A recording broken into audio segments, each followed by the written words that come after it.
thayyibah. Ada yang tahu nggak kalimat thayyibah itu apa? Kalimat yang baik. Contohnya seperti apa?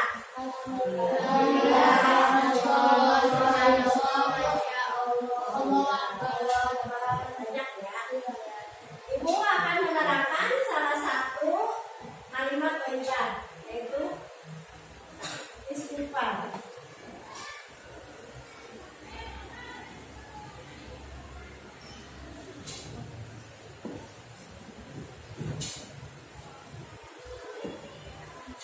Materinya yang pertama pengertian istighfar. Yang kedua luasnya ampunan Allah Subhanahu wa Ta'ala. Yang ketiga rendah hati dan pemaaf. Yang keempat hikmah istighfar. Istighfar adalah tindakan meminta maaf atau memohon ampunan kepada Allah Subhanahu wa Ta'ala. Kalimat istighfar adalah, coba baca bareng-bareng. Astagfirullahaladzim. Artinya aku mohon kepada Allah yang Maha Agung. Yang kedua, luasnya ampunan Allah.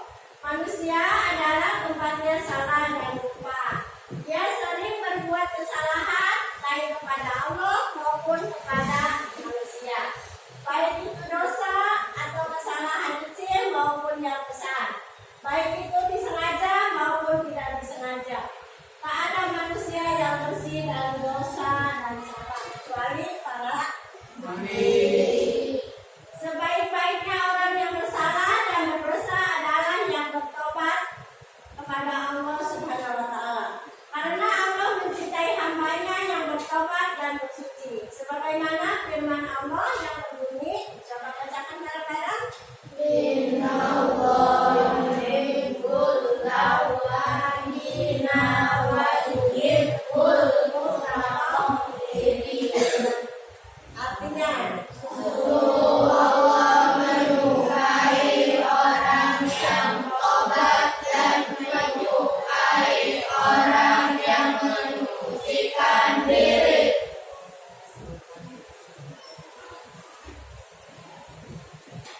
Cara memohon ampun dan meminta maaf. Yang pertama, jika kesalahannya kepada Allah Subhanahu wa Ta'ala, hendaklah memperbanyak membaca istighfar.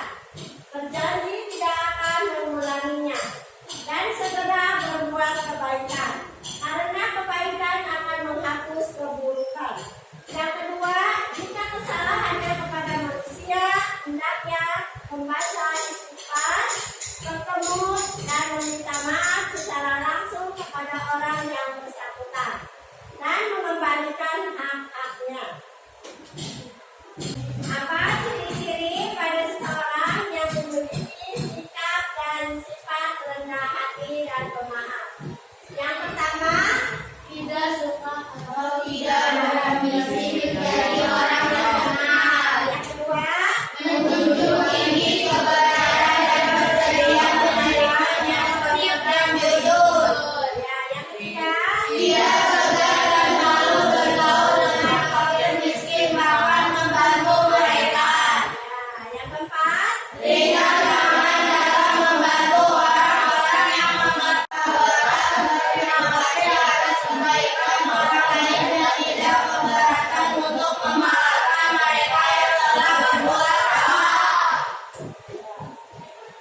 Ada yang mau ditanyakan? Ini soal ciri-ciri seseorang yang memiliki sikap dan sifat rendah diri? Tidak. Udah berarti? Sudah. Lanjut ya.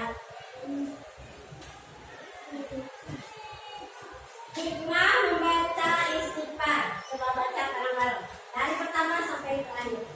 Lagi menjadi tenang, mengampuni salah dan dosanya oleh Allah Subhanahu wa Ta'ala, diberikan kelapangan rezeki, selalu memiliki sikap rendah hati dan tidak sombong.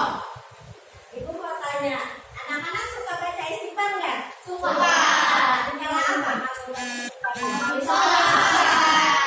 Sholat. Cuma habis sholat aja? Ya. Kenapa lagi? Kaget. Terus? Kita berbuat kesalahan, ya. Di sini kalau kita hikmah membaca istighfar itu ada 4. Yang pertama, hati menjadi tenang. Yang kedua, diampuni salah dan dosanya oleh Allah. Diberikan kelapangan rezeki, selalu memiliki sikap rendah hati dan sombong. Tapi di sini kalau kita berbuat salah, cuma membaca istighfar. Besoknya berbuat salah lagi, membaca istighfar lagi, nggak boleh gitu ya. Kalau udah kita melakukan kesalahan kepada Allah atau kepada manusia, kita jangan mengulangi lagi kesalahannya, ya.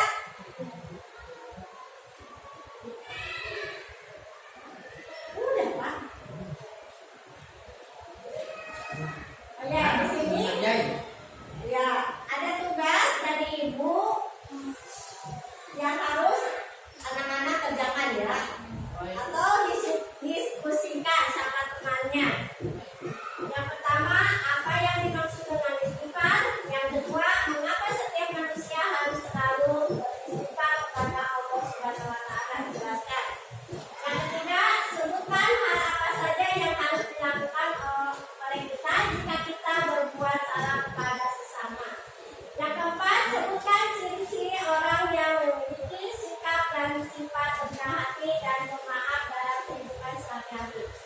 Apa hikmah dari kebiasaan kita mengucapkan kalimat istighfar? Sebutkan.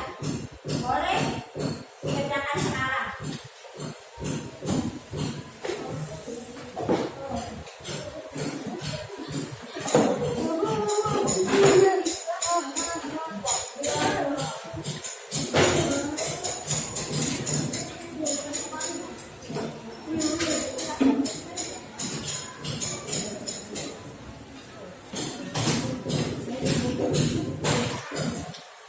Oh.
Jadi di sini kesimpulan kalimat thayyibah adalah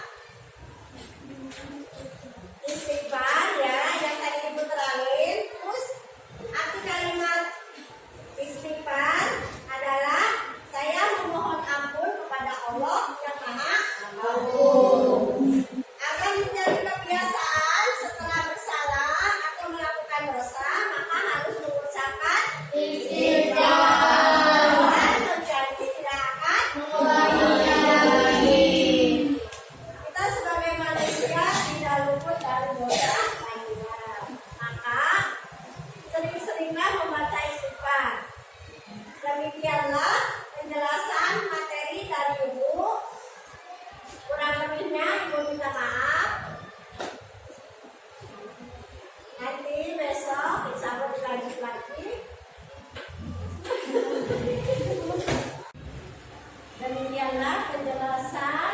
materi